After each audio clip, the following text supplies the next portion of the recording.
magbasa ng salita ng pula.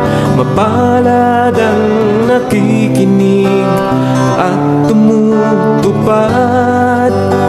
Mapalad ang nahahapis at sila ay aaliwin. Mapalad ang nagugutom at sila ay bubusugin.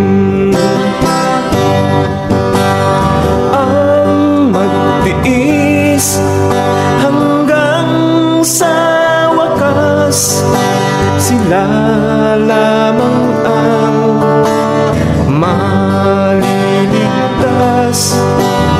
Ang magtiis hanggang sa wakas, sila lamang ang siyang maliligtas. Lalaganap ang kasamaan at sila'y magkakanuluhan. Lilitaw ang mga bulaan dito sa sanlibutan. Makipot ang pintuan patungo sa kaligtasan. Malapad ang pintuan tungo sa kapahamakan. Ang magtiis hanggang sa wakas, sila lamang ang maliligtas. Ang magtiis hanggang sa wakas, sila lamang ang siyang maliligtas.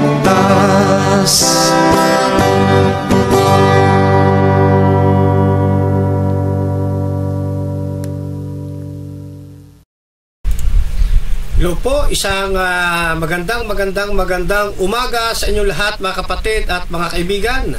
Muli na naman pong pumapandalang sa ipapawid ang ayon sa kasulatan, gabay sa katotohanan.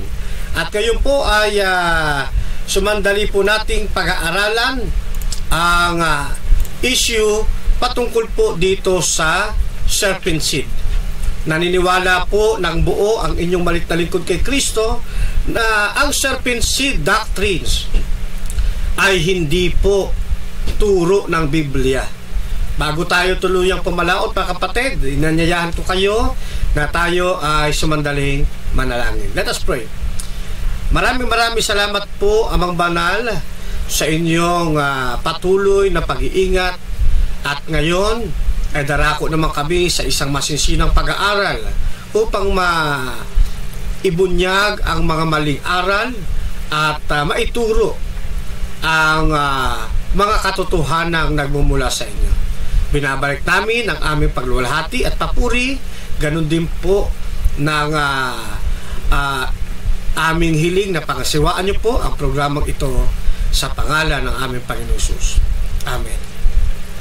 Alright, ang atin pong paksa ngayon pong umaga, August 25, 2024, araw na linggo, alas 8:30 ng umaga.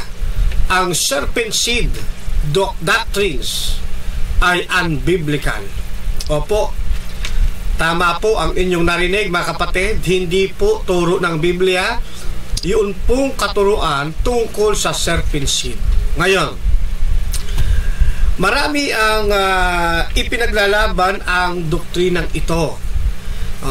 At malaon na rin panahon, napakarami na rin nating naging pakikipag-usap sa iba't ibang grupo ng pananampalataya. Kasama na nga rito yung nagtataguyod ng doktrina ng serpent seed. Itong mga kaibigan natin dito sa End Times. Bagamat ang End Times ay marami ring faction, no? Marami rin silang iba't ibang mga churches at may mga doktrina kung minsan na hindi rin sila nagkakaisa, pero pagdating dito sa serpent seed ay nagkakaisa sila at hindi nila maiwanan yung maling paniniwalang ito. Kaya isang magandang pagkakataon, mga kapatid, na atin pong muling mabalikan at matalakay ang doktrina pong ito. Ngayon, siguro alamin muna natin kailan ba lumitaw ang turong ito. Yan. Meron bang mga sinaunang preacher na nagturo ng maling paniniwalang ito? Kung ititrace po natin ang kasaysayan, mga kapatid, bago nagkaroon ng tinatawag na serpent seed doctrines, ay meron munang mas nauna pa sa kanila, na ito ay katulad ng serpent seed. Ano po? Kasi itong serpent seed natin na nakikitang ito, mga revised edition na lamang po ito ng mga sinaunang maling turo. At sa revise, kaya napunta sila lalo dito sa pagkaligaw. Sa halip na ang panghawakang turo, mga kapatid, ay ang turo ng Biblia, nanangan sila doon sa mga preachers na pinandiganan o pinanindiganan ang doktrinang ito at inakalang totoo at tama ang doktrinang ito, mga kapatid. Pero ngayon malalaman po ninyo na ang doktrinang ito ay isa lamang sa mga pinagkawing-kawing na mga palapalagay ng mga tao o ng mga mag-aaral din kuno ng Biblia na ang ikinapagdulo ay pagkaligaw ng maraming kaluluwa.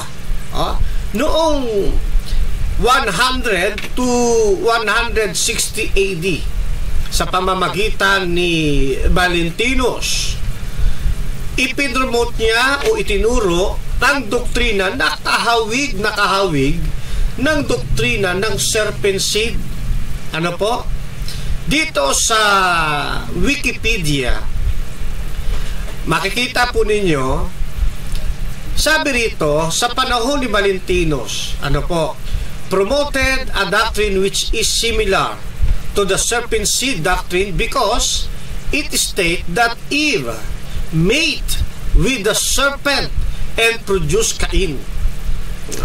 Diba ito rin yung turo ng serpent seed, mga kaibigan, mga kapatid, na si Eva ay nagkaroon ng pagtatalik doon sa serpent, na ang naging bunga ng pakikipagtalik na yon ni Eva doon sa serpent seed ay si Cain. Kaya sa doktrina nila, si Cain ay anak ng serpent, anak ng ahas. Si Cain ang siyang serpent seed. Yan. At si Abel ay anak mismo ni Adan. Kaya lumalabas si Eva nagtaksil kay Adan. Ano po? Yan. Sumiping si Eva doon sa ahas. Ang naging bunga ng sex intercourse nila o ng pagsisiping nila ay si Cain. Kaya mapapansin daw di umano natin sa ugali ni Cain, talagang masama Hindi katulad ni Abel, sapagkat si Abel ay nagmana sa kanyang ama na si Adan, kaya siya naman ay ubod ng bait at punong-puno ng kabanalan. Samantala naman ito si Cain, palibasa, ang ama nito ay yung serpent, kaya ang nananalaytay na dugo sa kanya, yung nananalaytay na ugali sa kanya ay ugali ng kanyang ama na serpent. Yan. Kahawig na kahawig po niyan. At ganyan-ganyan din ang doktrina ng serpent seed doctrines na atin pong nakakausap ngayon. Lumitaw na siya during 100 to 160 AD. Kaya sabi pa rito, pinagkaragdagang panungkahawig na turo ng serpent seed doctrines ngayon. In his teaching, the serpent was the manifestation of an aeon named Sophia, who seduced Eve. The teaching of Valentinos were compiled in the Gnostic Gospel of Philip. noong mga panahong o circa 350 AD. So kinompiled ito. Marami ding nag-ingat nito. Were the idea that Eve mate with the serpent or Satan. So yung serpent na yon ay walang iba kundi si Satanas, no? Yeah. And produce Cain. Finds its earliest expressions. A similar accounts is recorded in the Gnostic Apocryphon of John, which was authored by the Scythians during the time of circa 180 AD. Yan. So dito po makikita natin, no, na nang lumaganap, na ituro o ipinromote itong katulad ng turo ng serpent seed ngayon, ay inadapt ito ng maraming mga mag-aaral din. At kabilang narito yung mga Gnostic. Pag sinabing mga Gnostic, kalaban ito ng banal na kasulatan. Ano po? At ito nga ay na-record din doon sa tinatawag nilang Apocryphon, no, of John, na isinulat naman noong 100 o circa 180 ayon sa Wikipedia na atin pong pinagkunang ito. So, matitrace back na natin mga kapatid, ang paglitaw ng serpent seed ay talagang meron pong pinag-ugatan. Turo po ito ng mga tao na kulang sa pag-aaral sa banal na kasulatan at inadapt ng mga Gnostics, no? Yan. Dito sa Gospel of Philip 61 5 to 10. Ayon din dito sa Wikipedia, na sinite ng Wikipedia yung Gospel of Philip chapter 61, nasa mga verses 5 to 10. Ano? First, adultery came into being. Afterward, murder. And si Cain was begotten in adultery, for he was the child of the serpent. So he became a murderer, just like his father, and he killed his brother. Indeed, every act of sexual intercourse which has occurred between those who are unlike one another is an act of adultery. So dito makikita naman natin, ipinapahayag dito na mas nauna yung kasalanan ng pag-adultery. Pagkatapos ang sumunod yung murder. Kasi mapapansin sa kasaysayan ng Biblia, ang una naman talagang kasalanan ay yung paglabag ni Eva doon sa kagustuhan ng Diyos na wag silang kakain ng bunga ng pagkakilala ng mabuti at masama. Then kasunod doon ay yun ang pagpatay ni Cain. Ano po?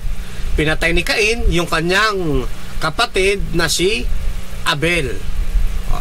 Kaya dito sinasabi nila na yung kaunang-unahang pagkakasala ng tao ay yung adultery na siyang naganap sa panahon ng tinukso ng diablo o ng ahas si Eva.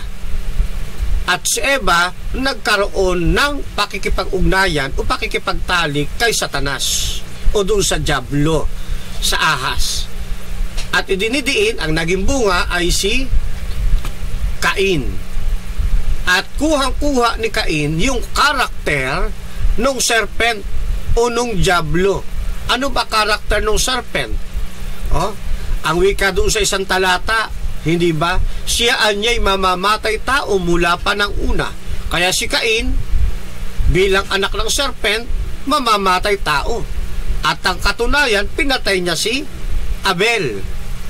Napakagaling nilang magkawing-kawing ng kwento, mga kapatid, ano? Pero ganun pa man mga kapatid, bagamat ito napapag-usapan natin, ang gusto nating malaman dito, totoo ba ang turong ito? Naaayon ba ito sa banal na kasulatan? Ano? Yan. Isa pang sinipi natin doon sa Wikipedia pa rin, mga kaibigan, quoted from Irenaeus Agenhersis chapter 30, Doctrine of Ophites and Scythians. Sabi rito, they cunningly devise a scheme to seduce Eve and Adam by means of the serpent. This one, tinutukoy si Eve, sinned by committing adultery. Such are the opinions which prevail among these persons, by whom, like the Lernian Hydra, a many-headed beast has been generated from the school of Valentinus. So nakaugat pa rin, mga kapatid, yung pong katuruang ito doon sa sinaunang teaching. Pero at least nakikita natin na lalong tumitibay na talagang mayroong nagturo ng mga hidwang pananampalataya na nagkaroon talaga ng pagtataksil si Eva kay Adan sa pamamagitan ng panunukso ng serpent o ni Satanas. Kaya nakagawa ng pagkakasala ng pangangalon niya, etong si Eva. Ang naging resulta ng kanyang pangangalon niya, si Cain, na nagmana sa kanyang ama na si Satanas. Ano po? Yan. Ngayon, patuloy ang ating pong masusing pag-aaral. Dito naman kay William Branham, The Serpent Seed, no? Isinulat ito noong September 28, 1958. Mababasa po ninyo yan diyan po sa ating inilagay na link sa https believersnewsletter.org. Sabi rito ni William Branham, now Noah and his sons, which come out, Ham, Shem, and Japheth, come out in the righteous line. How did the serpent, or how did the seed, yung serpent seed, ever get over? The serpent seed come over in the ark, just like it did in the beginning. Though the woman, their wives, they carried the seed of Satan through the ark, just as Eve packed the seed of Satan to give birth to Cain. Though the woman, notice this now, and out of there, then come Ham with his wife, and them he had a curse put on him.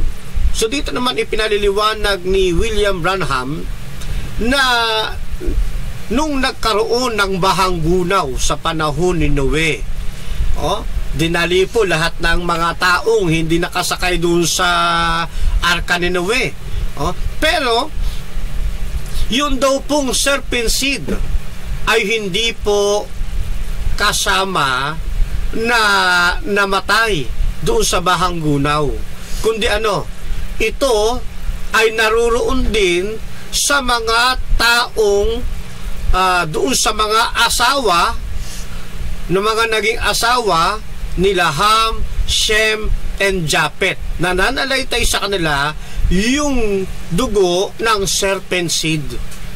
Kaya mapapansin din man ninyo, kahit na natapos ng bahanggunaw, nang nagkaroon uli ng pagdalahi ang tao, hindi po nawala yung mga masasamang tao. Samantalang kung wala daw naligtas na binhi ng ahas doon sa panahon ng bahanggunaw, dapat walang dapat ay wala nang magiging masama. Kasi sabi rito, ang katwiran kasi dito doon sa mga anak-anya ni Noah, si Ham, si Shem and Japhet, sila po ay nasa linya ng mga righteous, ng mga banal, ng mga matuwid. Yan. At syempre dahil sila ay nasa linya ng matuwid, nasa linya ng mga banal, ay wala sa kanila yung serpent seed, kundi nandoon sa kanilang mga naging mga asawa. Ayun. Kaya nang matapos ang magunaw, nagpatuloy pa rin ang kasamaan dito po sa ating daigdig. Dagdag pa. Sabi pa rito, ito ay iniliwat na sa pagkakatagalog, mga kapatid at mga kaibigan. Sabi rito, ang serpente ang nawawalang persona sa pagitan ng chimpanzee at ng tao. Ano daw? Ang serpente ang nawawalang persona sa pagitan ng chimpanzee at ng tao, sapagkat makinig kayo, pansinin ninyo ito. Ngayon, ang serpente noon ay hindi isang reptilya, sabi ni William Branham. At yun daw serpente, yung tumukso kay Eve para makipagtalik, yun daw po ay isang persona na nawawala, na ang itsura, imagine niyo mga kapatid, ang itsura ay nasa kalagitnaan ng chimpanzee at ng tao. So paano ninyo may imagine yun?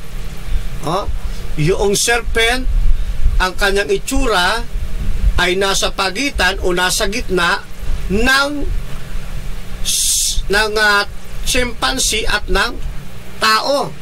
So lumalabas mayroong missing link. Ano po? May missing link. Bakit? Sapagkat hindi natin nakikita kung ano yung itsura. At nasaan na yung itsurang yon. Na nasa pagitan ng chimpanzee at ng tao. At sabi pa rito, yung serpente noon, ay hindi daw reptilya. Okay. Yan. So, tuloy pa natin mga kapatid. Yung ating mga binabasa. Totoo ba na yung serpente ay isang nawawalang persona o missing link na ang itsura ay nasa pagitan ng chimpanzee at ng tao? Hindi ho, mga kapatid. Kung Biblia ang ating pag-uusapan, ang lahat po ang lahat ng mga binabanggit sa banal na kasulatan ay atin pong nasusubaybayan.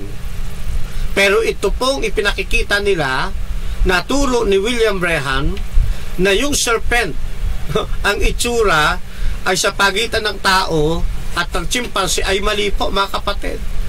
Sa isang talata ng Genesis Kapitulo 2, talata ay 15, makikita ninyo rito, pagkatapos likhain ng Diyos ang mga hayop, kasama na po ang serpente sa paglikha ng ating pong Panginoong Diyos. Kinuha ng Panginoong Diyos ang lalaki at inilagay sa halamanan ng Eden upang kanyang alagaan at ingatan. Yun po ang nakalagay sa Biblia. Si Adan ang siyang magiging tagapangalaga, ang siyang magiging tagapag-ingat ng hardin ng Eden.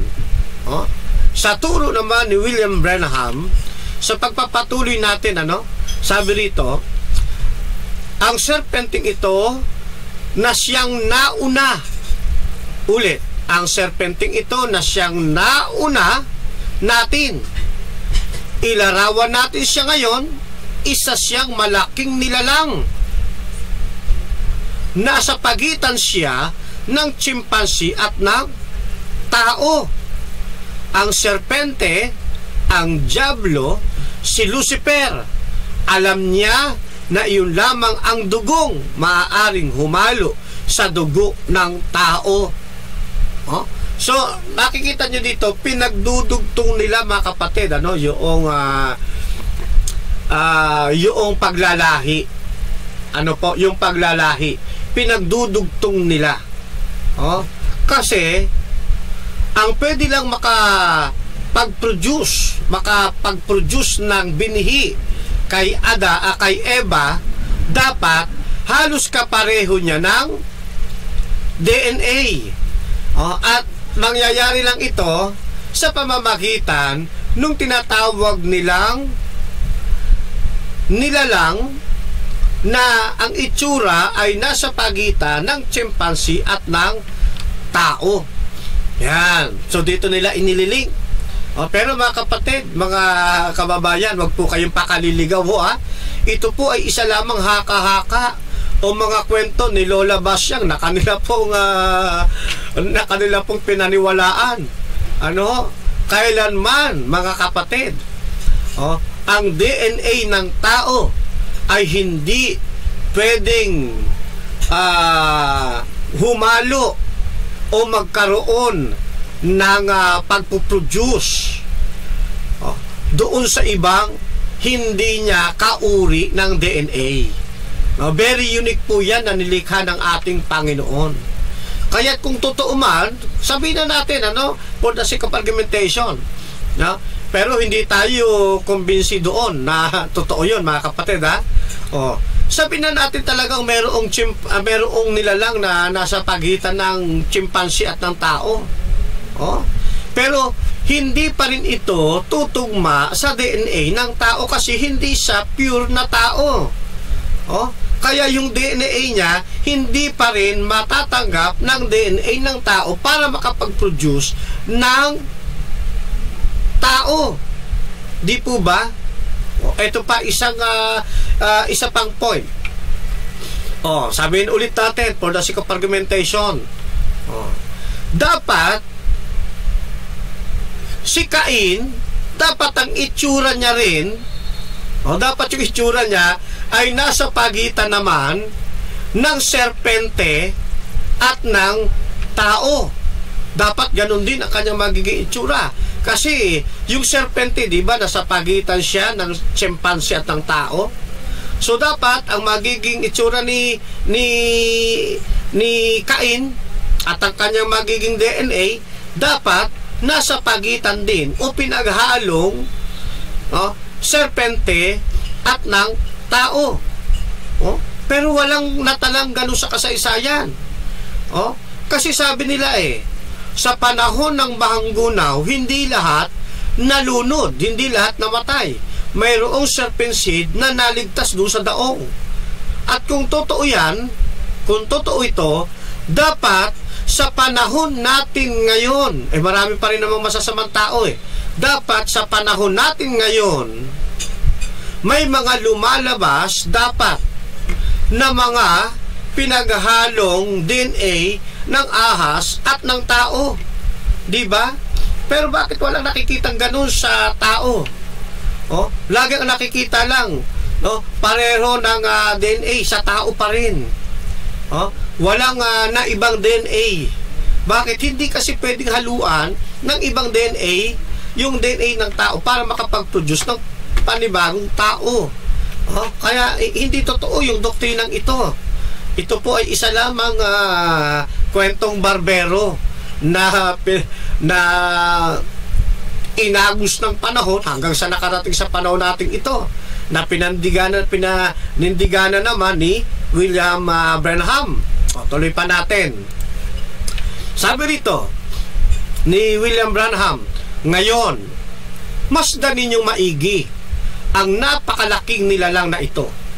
Ipagpalagay nating 10 talampakan ang taas niya. Malalapad ang kanyang balikat. Hawig na hawig siya sa tao. At ang kanyang dugo, nang siya'y gumapang, maaaring humalo ang dugo sa mga hayop sa isa't isa. Tuloy. Maaari mong paghaluin ang lahi ng mga hayop. pataas ng pataas ang uri ng kanilang dugo, pataas ng pataas ang anyo ng buhay, pataas ng pataas ang anyo, hanggang sa umabot ito sa daigdig ng tao. Ngunit ang huling dugtungan sa pagitan nito ay naputol. Ilan ba sa inyo ang nakaalam na hindi makita ng agham ang missing link? Ito na yung sinasabi natin. Kapag meron ng hindi na kayang lutasin, ang takbuhan na missing link. Yan, ano? So, yan ang kanilang magiging palusot eh. Tuloy pa ni William Branham. Bumaba ang dyablo at lumukob siya sa serpente at nasumpungan siya sa halamanan ng Eden, si Eva na nakahubad. Yan, no? So, eto na naman, inililink na naman ni William Branham yung dyablo para kay Eva. At totoo naman, sa panahon yun, si Eva walang saplot sapagkat nababalutan sila ng kaluwalhatian ng ating Panginoong Diyos. Yan. At dito, nasumpungan siya na hubad, na nakahubad. Sabi ni William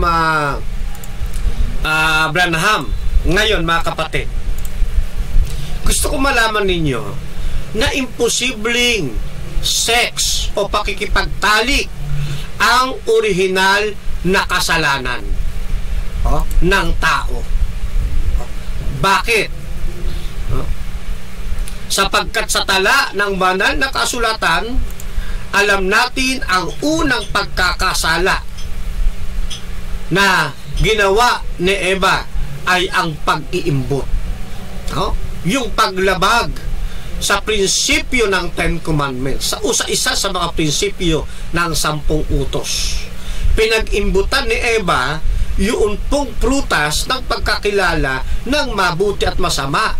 At yung pong pagkain na yung po ay literal na pagkain, na pagpasok sa bibig.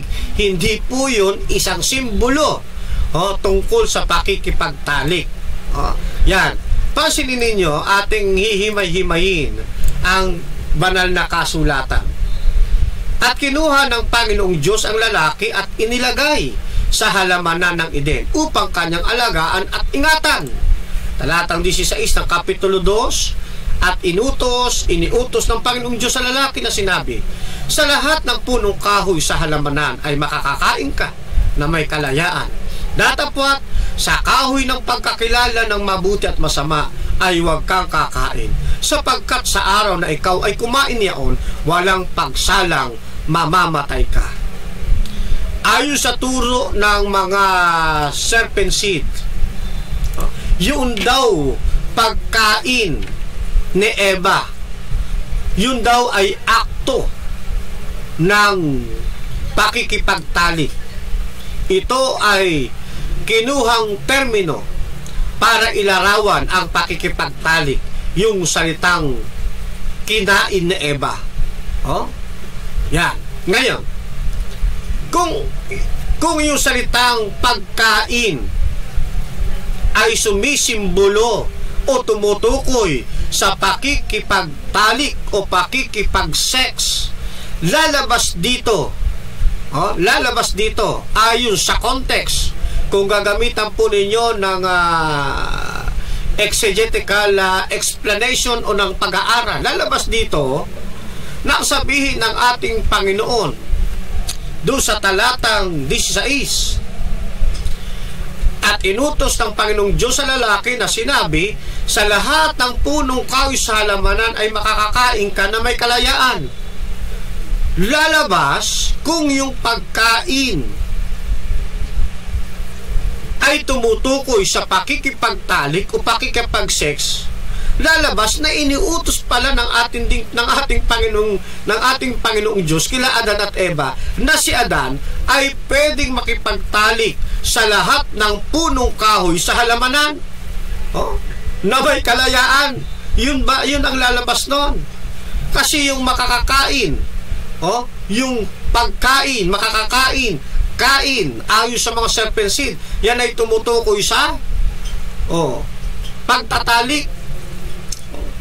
Yung talata yung talata na yon by context ng chapter chapter 2, chapter 1, chapter 2 and chapter 3 ng Genesis,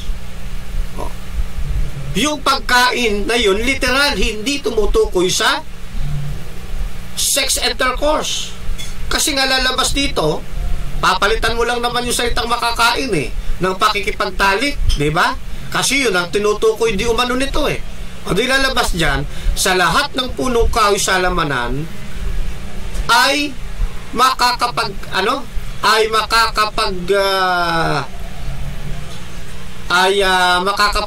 sex intercourse ka na may kalayaan. Di ba ganun ang lalabas? Kaya imposible na sex ang tinutukoy ng pagkain o ng makakain. Hindi po pwede yun.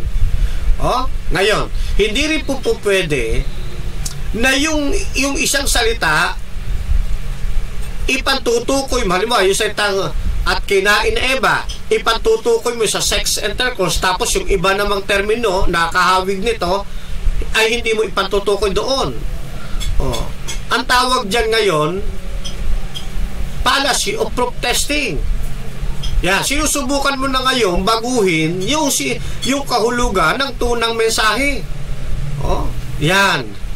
At yung fallacy of proof testing na yan, nasa ilalim yan ng ICGSES.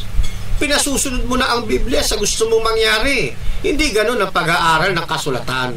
Ano po? Yung salitang pagkain, kinain, yan po ay isang literal na pagsubo o makakain talaga. Ngayon, isa pa, sa gusto kong makita pa ninyo na imposible talaga, doon sa Genesis chapter 1 verse 28. At sila'y binasbasan ng Diyos, at sa kanila'y sinabi ng Diyos, kayo'y magpalaanakin at magpakarami, at kalatan ninyo ang lupa at inyong supiling. Magkaroon kayo ng kapangyarihan sa mga isda, sa dagat, at sa mga ibon sa ipapawid, at sa bawat hayop na gumagalaw sa ibabaw ng lupa. Ano po? Ano sabi dito? Binasbasan sila ng Diyos, at sila'y inutusan na magpakarami, na sila'y magpalaanakin. Dito, mga kapatid, pumapasok yung pakikipagtalik, yung sex intercourse, nang sila ay binasbasan ng Diyos at sila inutusang magpalaanakin. Pagkatapos silang ikasal, doon pa lang po pumasok ang usapin tungkol sa sex intercourse o sa pakikipagtalik, hindi sa panahong bago magkaroon ng kasalan sa Eden. Kaya mali yung turo ng serpent seed, mga kapatid. Kaya tayo nananatili tayo sa ating paninindigan na ang serpent seed doctrines ay unbiblical. Ano po? Unbiblical talaga yan, mga kapatid. Hindi yan turong sa Diyos. Ano po? Yan. Ngayon, itong pinag-uusapan nating doktrina ng binhi ng ahas o yung serpent seed doctrines, yan po ay mayroon ding iba't ibang line of arguments. Mayroong iba't ibang pananaw yung mga nagtataguyod nito. Mayroon din silang iba't ibang mga views. Pero nagkakasundo sila na mayroong doktrina ng serpent seed. Nagkakaisa sila na may doktrina ng serpent seed. Ang kaiba lang, may kanya-kanya silang deliberation. Yan. At ang pinakaluma na doktrina ng serpent seed o yung lumang idea ng serpent seed ay lumitaw noon pang 3rd century AD sa pamamagitan ng mga Gnostics na kanila ring minana doon sa kahawig na doktrina. Doon sa kahawig na doktrina ni sino nga ba yun? Doktrina ni Valentinus. Yan, noong 100 to 160 AD. Ngayon, ituloy natin mga kapatid. Noong 3rd century, ang paglabas ng ideyang ito ng mga Gnostic ay talaga namang mabilis na kumalat sa panahon nila. At ito pa nga ay nagkaroon din ng aklat pa para maging konkreto at hindi mawala sa takbo ng panahon. Naisulat din ito noong 9th century. Tinawag itong Perky de Ravi Ereser. Ngayon, isa sa kanilang ipinapahiwatig dito na itong serpent seed ay matagal na ang nilang turo, subalit iniiwasan ng mga contemporary preachers noong 3rd century AD. At doon sa pag-iwas ng mga contemporary preachers nila, pinalalabas ng mga Gnostics na hindi na natili sa katotohanan itong mga tumataliwas sa kanila na ayaw tanggapin yung serpent seed na idea. Ganyan po yan ang nangyari noon. Ngayon, isa pa, sa panahon nating ito, hindi lamang po ang samahang end times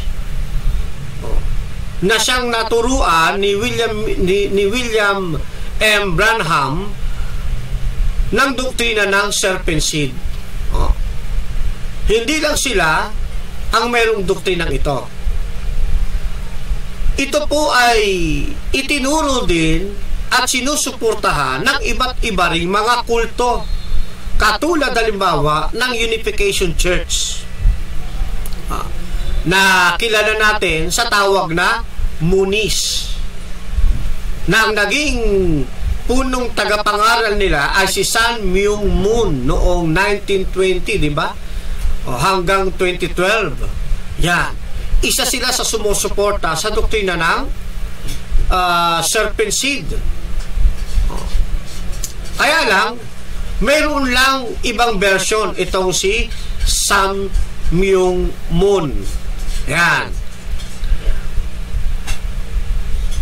Maliban kay William Branham at kay Sun Myung Moon, itinuro din ito ng isa pang kilalang mangaral, si Arnold Murray ng Shepherd Chapel, na hindi rin sila nanatiri doon sa tunay na aral na nasa Biblia, kundi inadapt nila at itinuro itong serpent seed, naturo na wala naman sa banal na kasulatan. Pagkatapos itinuro din ito, may mga contemporary preacher din ang mga ito. Isa na rito si Wesley. Si Wesley A. Swift noong 1913 to 1970. Na hanggang ngayon tinuturo pa rin ito. Na etong si Wesley A. Swift lumihis din sa pamantayan ng Biblia. And take note mga kapatid. Alam nyo rin ba na itong maling turo na ito ng serpent seed, ito ay dala-dalang turo din ng isa pang bulaang propeta na kilala natin ngayon, na si Apollo Kibuloy. Turo din niya itong serpent seed. Kasama rin dito na nagtuturo, iba nga lang ang version ng Operian Heritage Conservatory. Pero nagkakaisa sila doon sa diwa ng serpent seed. Nagkakatalo lang sila sa mga version nila ng doktrinang ito. Pero ganun pa man, lahat sila nagtuturo tungkol sa serpent seed. Ayan, ngayon, dahil marami ang natututo na sa Biblia during that time, marami na ang hindi yumayakap sa pananampalatayang ito. Kaya naman, dumating ang panahon na ang turong ito ay hindi na nag-bloom. Kasi nakita na rin nila kung nasaan ang tunay na iglesia. Bagamat marami ang nag-aangkin, sila ang totoo.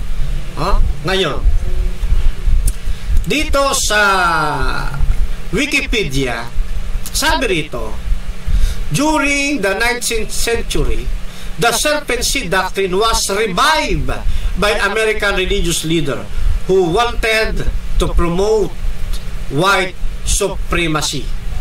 So, nirevive, nagkaroon ng muling pagtuturo, muling binuhay, muli nilang itinayo. Yan, yung doktrina ito ng serpent seed doctrines. Sa pagpapatuloy pa, the modern versions of the serpent seed doctrines were developed within the teaching of British Israelism by C.A.L. Totten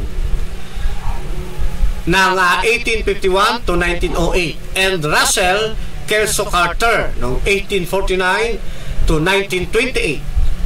Daniel Parker 1781 to 1844 was also responsible for reviving and promoting the doctrine among primitive Baptists. Yan. So, inanuin nila ito. Muli nilang pinaigting. Muli nilang na-revive. Yung doktrina ng ahas, na tinatawag na serpent seed doctrines. Tandaan natin, ito ay maling paniniwala na nag-uugat sa mali pong sistema ng allegorical method of interpretation. Ito ay isang allegory lamang, isang allegorical method of wrong interpretation of the Bible. Ibig sabihin, ito po ay isa lamang private interpretation o exegesis interpretation. Sila lamang ang gumagawa ng kahulugang hindi naman ito sinasabi ng Biblia. Pinasusunod nila yun pong Biblia sa gusto nilang mangyari. Yun po ang tinatawag na exegesis interpretation. Na si Eva di umano ay natuksong makipagtalik doon sa diablo, sa ahas, at si Cain ang naging resulta. Si Cain ang naging bunga ng pakikipagtalik na ito doon sa isang persona na nasa pagitan ng chimpanzee at ng tao. Kaya si Cain di umano ay biological o literal na anak ng demonyo kay Eva. Yun ang katotohanan ng doktrinang ito. Yan. At ito ring doctrine of serpent seed o yung binhi ng ahas. Kilala din ito sa tawag na dual seed or the two seed line doctrines. Kaya lang hindi masyado ginagamit yung dual seed doctrines at yung two seed line doctrines. Ang malimit natin naririnig ay serpent seed doctrines, o katuruan ng binhi ng ahas. Yan. Ito ay isang naging controversial noong mga sinaunang panahon. Pero ngayon, hindi na siya controversial. Lalo na nang tayo ay humarap sa pakikipag-dialogue At lagi nating nakikita kapag nakipag-dialogue tayo, ang naging resulta, hindi nila maitindig na ang serpency doctrines ay biblical. Ano po? Napaka-weak. Napaka-weak ng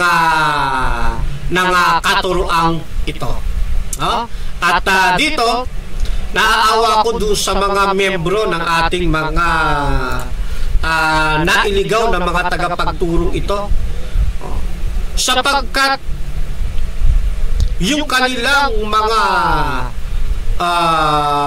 membro ay masyado nang na-brainwash doon sa ginagawa ng mga pastor nila na na-brainwash din. Ano po? Na hindi rin nagkaroon ng sariling pagmumuni-muni o pag-aaral talaga ng Biblia. Kaya tuloy mangyayari, nakikita ninyo sa mga pastor na na-brainwash, patuloy silang nagbe-brainwash doon sa mga membro nila. Ang tawag nga dito brainwashing techniques isang mapanlin lang na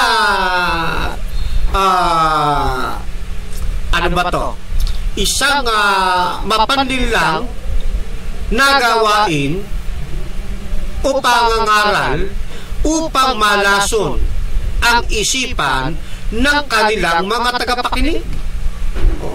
At sa halip na maniwala sa turo ng Biblia, sa kanila na maniniwala. Yan.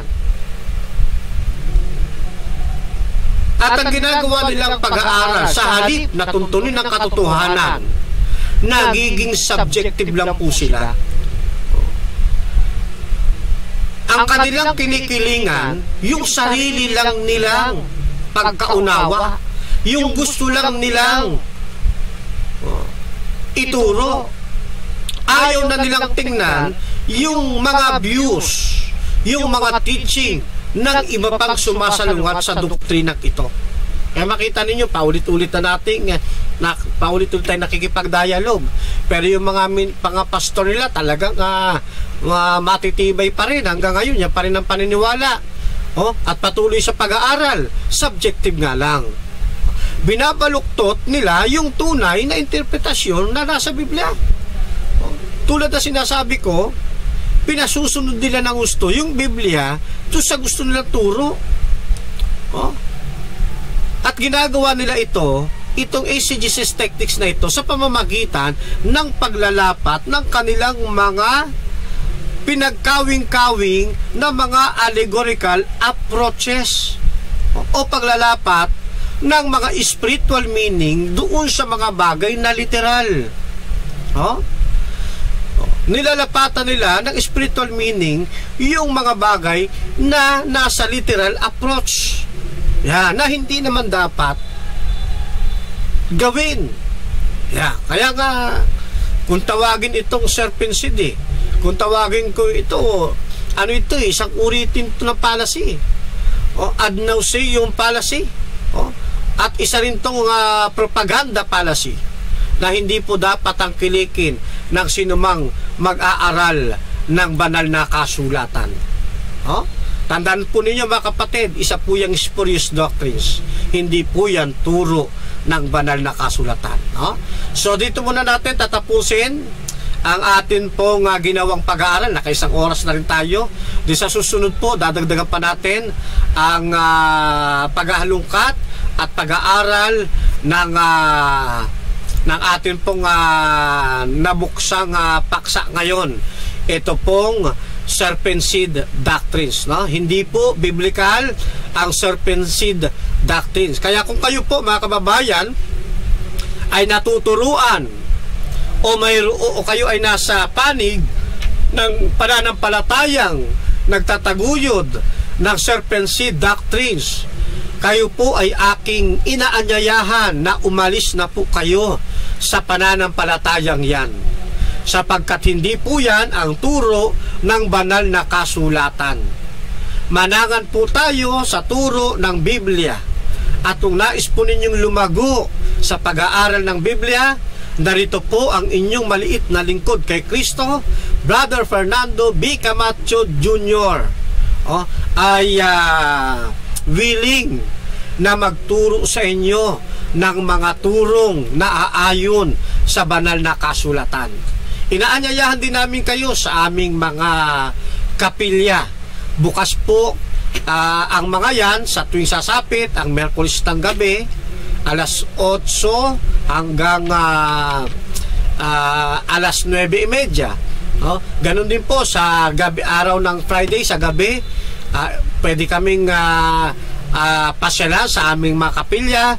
At tuwing Sabado, tuwing araw po ng Sabat, pwede po kayong magpunta. Kayo lamang po ay magpakilala at sabihin ang inyong sadya. Nariyan po ang ating matatanda sa iglesia, ang ating mga diakono at ang ating mga laiko, kabilang ng ating mga district pastor, ay kayo po ay kanilang paglilingkuran sa abot po ng kanilang makakaya sa biyaya ng ating Panginoon.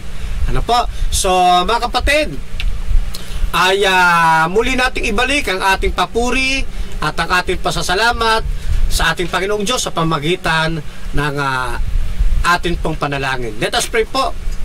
Dakila po naming Diyos na makapangyarihan sa lahat ng tahanan ay nasa mga langit.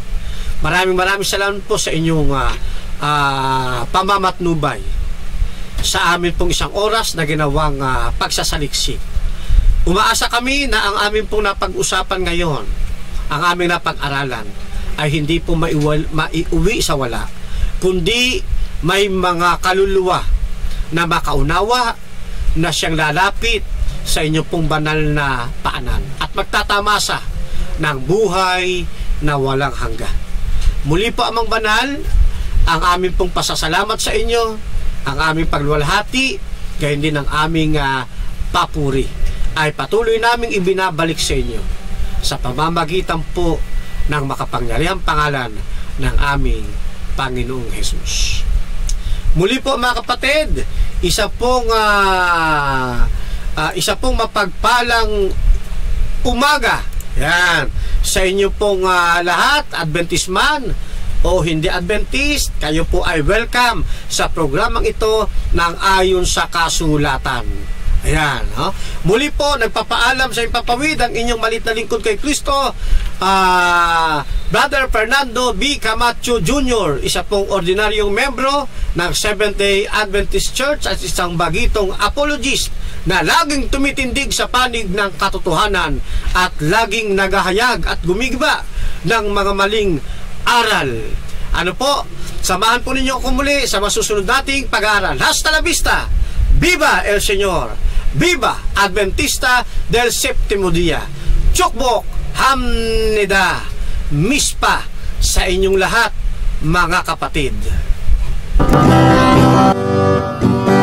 Mapalad ang bumabasa ng salita ng pula, mapalad ang nakikinig at tumutupad, mapalad ang nahahapis at sila ay aaliwin, mapalad ang nagugutom at sila ay bubusugin. Ang magtiis hanggang sa wakas, sila lamang ang maliligtas.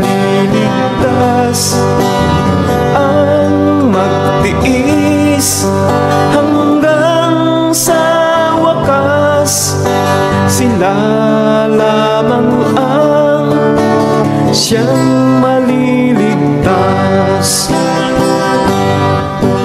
Lalaganap ang kasamaan at sila'y magkakanuluhan. Lilitaw ang mga bulaan dito sa sanlibutan. Makikipot ang pintuan patungo sa kaligtasan. Malapad ang pintuan tungo sa kapahamakan. Ang magtiis hanggang sa wakas, sila lamang ang maliligtas, ang magtiis hanggang sa wakas. Sila lamang ang siyang